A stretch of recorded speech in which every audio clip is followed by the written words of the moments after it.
जय भीम साथियों, जय भीम।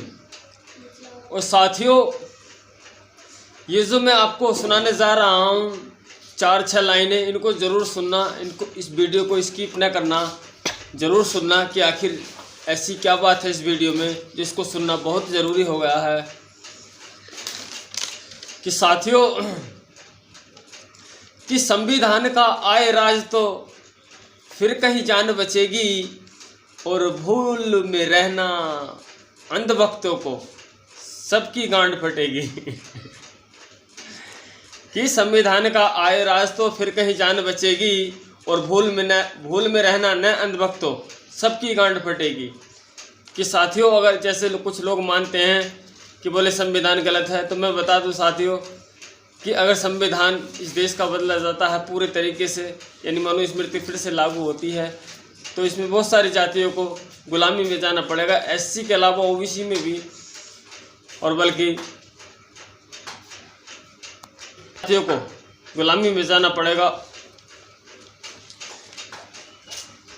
जो लोग सोचते हैं इस समय कि बोले केवल एससी वालों को ही नुकसान है संविधान के मिटने से या संविधान के बदल जाने से, ओबीसी वाले कुछ लोग समझते हैं कि बोले संविधान गलत है, यानी संविधान अगर मिटेगा तो एससी वालों को ही नुकसान होगा, बाकी किसी को नुकसान नहीं होगा। तो इसमें साथियों बहुत सारी जातियों को और बहुत सारे, जैसे एससी को भी, ओबीसी को भी, माइनॉरिटी को भी, अल्पसंख्यकों को भी, यानी सबको नुकसान उठाना पड़ेगा। कि जाट और गुर्जर पाल गडरिए सबकी शान घटेगी, और बीजेपी अगर आई सत्ता में ज़िंदगी नहीं बचेगी। बीजेपी अगर आई सत्ता में ज़िंदगी नहीं बचेगी।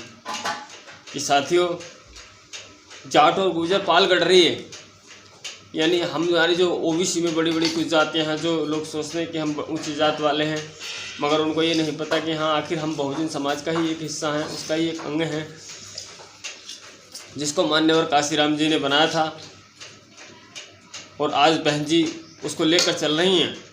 कि जाट और गुर्जर पाल गढ़ रही है सबकी शान घटेगी, और बीजेपी अगर आई सत्ता में जान नहीं बचेगी, जान नहीं बचेगी। कि साथियों, मैं जो बता रहा हूँ ना आपको, ये हकीकत है कि अगर ये जो बीजेपी फिर से सत्ता में आ जाती है 2024 में, केंद्र की सत्ता में अगर आ जाती है, तो फिर मैं गारंटी लगाता हूँ इस बात की कि आने वाले जो 5 साल होंगे वो बहुत बुरे होंगे जनता के लिए। उसमें जाट, गुर्जर, गढ़री, चमार, भंगी, नट, नाई, बढ़ई, बहुत सारी ऐसी जातियाँ साथियों जिनको फिर से गुलामी में जाना पड़ेगा, यानी साहूकारों के यहाँ फिर से काम करके रोटी खाने को मिल सकती है, कपड़ा पुराना पहनने को मिल सकता है, और उसको डंडे के बल पर यानी काम पर लगाया जाएगा। किसान, सबसे पहले तो किसानों की ज़मीनों को लिया जाएगा। कि जाट और पाल गढ़ रही है सबकी शान घटेगी, यानी फिर सब मजदूरी करेंगे, सब एक यानी एक जैसे हो जाएंगे। जब एक जैसे कर देंगे मोदी जी, तब कहेंगे कि बोले हाँ हमें एक जैसा समझा कि नहीं समझा। तो जब एक जैसे हो जाएंगे तो फिर वो बात नहीं आएगी, फिर हम घर में नहीं अपने बच्चों को नेपाल में खा सकेंगे, यानी अपने जीवन में कोई तरक्की नहीं कर सकेंगे। फिर हम कहेंगे कि हे भगवान, हमारा भाग्य ही ऐसा था। हम ये नहीं कहेंगे कि गलतियां तो हमने की है, सत्ता तो हमने बार बार इन लोगों की बनवाई है, सत्ता तो हमें बीएसपी की बनवानी चाहिए थी, जिसमें सब समाजों को लाभ मिलता है। कि जाट और गुर्जर पाल गढ़ रही है सबकी शान घटेगी, और बीजेपी अगर आई सत्ता में ज़िंदगी नहीं बचेगी। और झूठ नहीं, ये बात हकीकत, झूठ नहीं, ये बात हकीकत। सब पर भारी पड़ेगी, और जात मजहब की तोड़ दीवार, नहीं तो मुंह की खानी पड़ेगी। और संविधान का आए राज तो फिर कहीं जान बचेगी। कि साथियों, ये जो मैं बोल रहा हूँ ये झूठ नहीं है, ये हकीकत है, हकीकत। कि झूठ नहीं, ये बात हकीकत, सब पर भारी पड़ेगी। कि साथियों, ये जो बीजेपी की सरकार है, जिसको लोग कहते हैं कि बीजेपी सरकार सही है, और अनेकों वादे करते हैं, कहते हैं कि मोदी जी की सरकार है। मैं कहता हूँ अगर मोदी जी की सरकार 24 में भी आती है, तो इस देश का जो मूल निवासी 85% जिसको कहा जाता है, जो आज अनेकों जातियों और धर्मों में जी रहा है, और अपना आप को भी यानी बहुजन समाज का हिस्सा नहीं मान रहा, अपना अंग नहीं मानना, इन सबको गुलामी करनी पड़ेगी। चाहे जाट, गुर्जर, गढ़री, कुम्हार, दीमर, माली, पासी, मल्ला का, साक्य, कुशवा, बहुत सारी जातियाँ हैं जिनको गुलामी में जाना पड़ेगा। कि जात मजहब की तोड़ दीवार, नहीं तो मुंह की खानी पड़ेगी। कि दीवारें तोड़ दो, जाति और मजहब की हमारे बीच में और धर्मों की जो दीवारें हैं, इनको ढाकर हमें एक बसपा का जो झंडा है, हाथी का नीला, यानी जो बाबा साहब की देन है, उस झंडे के नीचे हम सबको आ जाना चाहिए। केवल एक बहुजन समाज का अंग मानकर अपने आप को अपनी यानी स्वयं को अपना उसका एक हिस्सा मानकर बहुजन समाज का, जिसको भारत का मूल निवासी 85% कहा जाता है, यानी नहीं तो मुंह की खानी पड़ेगी। अगर तुम सब एक लोग एक जगह नहीं आए, एक पायदान पर नहीं आए, एक जगह इकट्ठा नहीं हुए, तो फिर तुम लोगों को फिर से गुलामी में जाना पड़ेगा। कि दूर रोग सब हो जाएंगे, दूर रोग सब हो जाएंगे जब बहना आगे बढ़ेगी। कि साथियों, ये जो परेशानियां चल रही हैं जनता के साथ में, किसानों के साथ में, मजदूरों के साथ में, यानी जो भी गांव का आदमी है, शहर का आदमी है, यानी जो भी कोई दूध भैंस पशु पालता है तो उसको उसमें नुकसान उठाना पड़ रहा है। दूध 27 रुपये लीटर जा रहा है। कोई घर में बल्ब जलाता है तो उसको बिजली का बिल देना पड़ रहा है।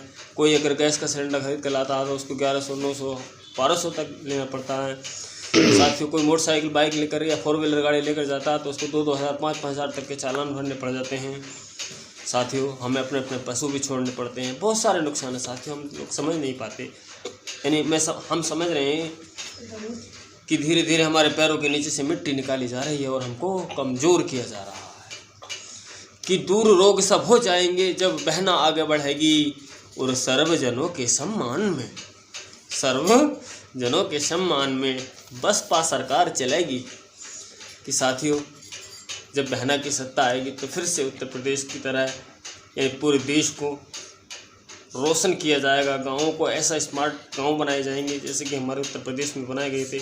हमारा गांव स्मार्ट गांव बनाया गया था साथियों, जिसको कहते हैं वह था। मगर अब 13 साल गुजर चुके हैं बहन जी की सत्ता को गए हुए। अब तो गाँव में कीचड़ भरे रास्ते हैं, यानी वो सुख सुविधाएँ नहीं हैं जो बहन जी की सत्ता में मिलती थी। न ही वो योजनाएं हैं जो बहन जी की सत्ता में लोगों को मिलती थी, न ही वो काम है जो बहन जी की सत्ता में लोगों को मिलते थे। कि सर्वजनों के सम्मान में बसपा सरकार चलाएगी। यानी साथियों, पहले की तरह जैसे पहले बहन जी ने किसानों को उनकी फसलों के दाम बढ़ाकर, युवाओं को नौकरियां देकर, बच्चों को अच्छी शिक्षा देकर और अच्छी अस्पताल यानी सुविधाएं देकर बहन जी ने जो काम किए, ये लोग सब नकल कर रहे हैं, कुछ नहीं कर रहे हैं। हमको महंगाई देख रहे हैं आप कितनी है। बहन जी की सरकार में हम लोग फल रहे थे।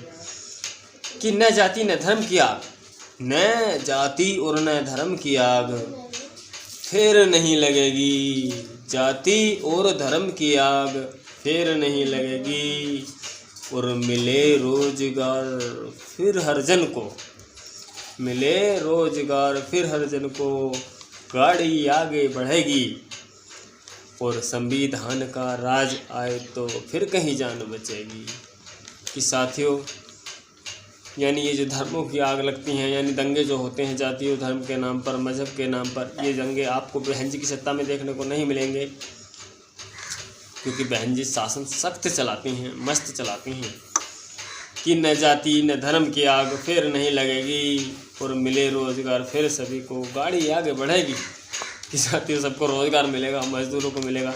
जैसे बहन जी ने कहा कि पश्चिम उत्तर प्रदेश को हम लोग दूसरा स्टेट बनाएंगे, बहुत सारे रोज़गार निकलेंगे, बहुत ज़मीन किसानों की महंगी होगी, बहुत जनता को लाभ होगा, हमारा उत्तर प्रदेश तरक्की करेगा।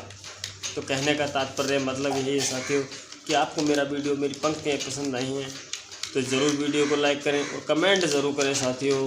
और साथियों, अगर आप हमारे चैनल पर नए हैं ना तो प्लीज़ हमारे चैनल को सब्सक्राइब करके बेल को प्रेस करें और मेरा हौसला बढ़ाएं, ताकि साथियों मैं आपको आगे भी इस तरह की देश हित में, जनहित में कविताएं सुनाता रहूं। और चलते हैं साथियों, जय भीम, जय भारत, नमो बुद्धाय।